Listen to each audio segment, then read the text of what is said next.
mag-deploy na ng 37,000 pulis at magtatayo pa ng 5,000 police desk para matiyak ang seguridad ng mga estudyante. Pinababantayan ang mga drug dealer at militanteng grupo. Babala ng Malacanang, huwag subukan impluwensyahan ang mga kabataan. Pinasisiguro rin ang pagtugon ng mga pulis sa mga emergency at saklolo sa loob lamang ng 5 minuto.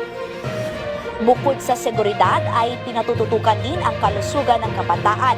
Sisimulan na ng Department of Social Welfare and Development ang Supplemental Feeding Program ngayong buwan ng Hunyo. Layo nitong mapalusog ang pangangatawan ng mga hanggang 5 taong gulang na nakapag-enroll sa Child Care Development Centers. Naglaan ng 5 bilyong pisong pondo ang ahensya para sa higit 1,500,000 mga bata. Bibigyan sila ng masustansyang hot meal at ng mga fresh milk.